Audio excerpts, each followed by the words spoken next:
The year is 1192. It's the 28th of April. Birds are chirping in the sky, and you can feel the atmosphere of the city. Conrad of Montferrat, an Italian crusader, elected to be the next king of Jerusalem, and a bishop are on their way to find something to eat. They head down a narrow street in the city. Two men disguised as Christian monks stun the bishop, Conrad and his guards. Before they have a chance to act, Conrad is stabbed by the two assassins disguised as monks.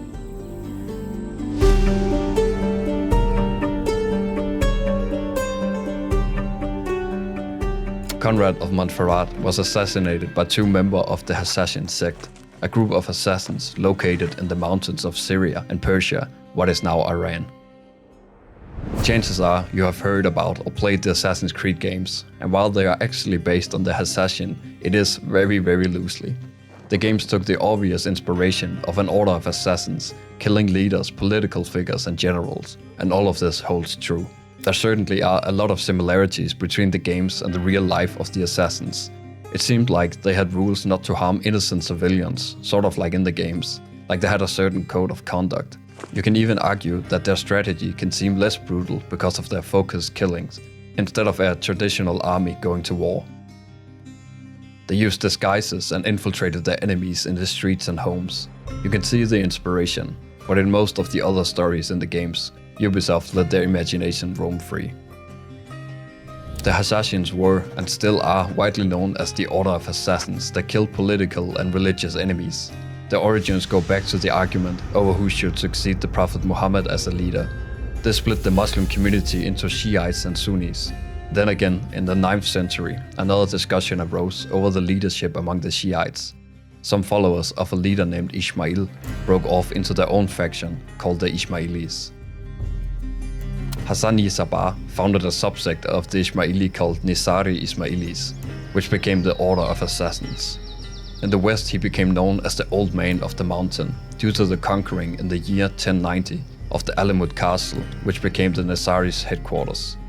I've read a couple of different places that another figure who would lead the assassins later on, named Rashid ad-Din Senan, was also called the Old Man of the Mountain. Both might be true. Rashid is in fact in Assassin's Creed as a character, but named Al-Mualim. The assassins were known to be ruthless with their tactics and willing to sacrifice their own life. Generally, they used clever tactics of assassinating leaders since they were outgunned and outnumbered.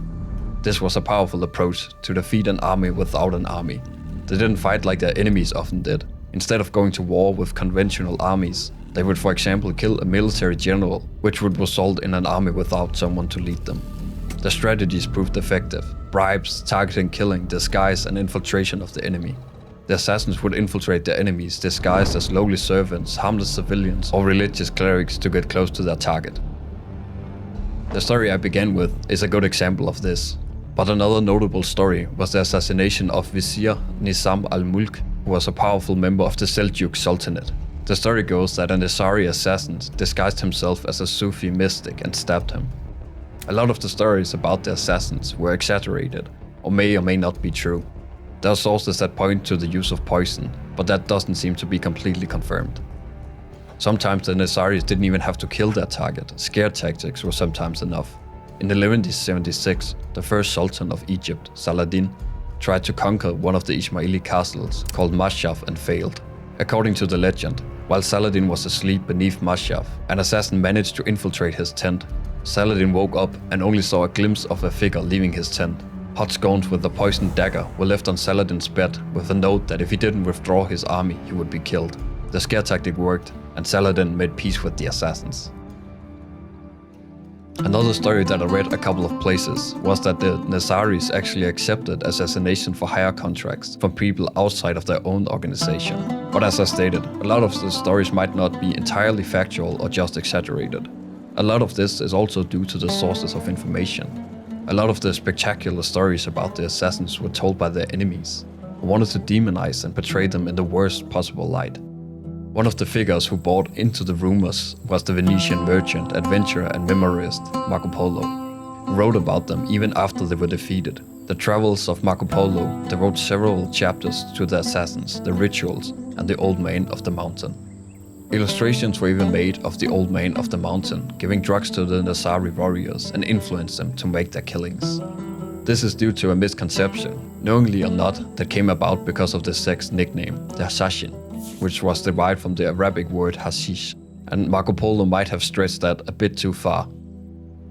But this only enhanced the reputation of the assassins in Europe, as they would become known from returning crusaders and travelers that brought stories about the legendary and feared cult of assassins that were experts in murder, trained from childhood to use stealth and deceit. No doubts were the Nizari Ismailis a force to be reckoned with in the turbulent times and the shifting leaders of the Muslim world. Were all the European accounts true? Probably not. At the time, there were threats from everywhere, other Muslim groups, political leaders and crusaders. A lot of the actions of the assassins they did to protect their community, not to gain power, but to survive. The Nizari Ismailis did a hell of a job defending themselves with enemies on all sides, fighting with crusaders, Shiites and Sunni Muslims.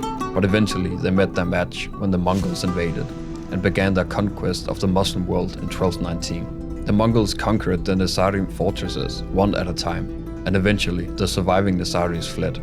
Although this scattered the Nizaris that survived, this wasn't actually the complete end of the Nizari Ismaili. The traditions and communities still lives on today and is spread across 5 continents and 30 countries, hopefully without the assassins part. Europeans continued to spread the stories of the assassins even after the Mongols invaded. The word assassin came into the language in Europe during the 13th and 14th centuries. And as you know today, the assassins are still in our culture with the Assassin's Creed games. Although they might not be entirely factual, I would never have read about the true story if it weren't for the games. I hope you learned something, or at least felt entertained for a while. Consider subscribing, and thanks so much for watching.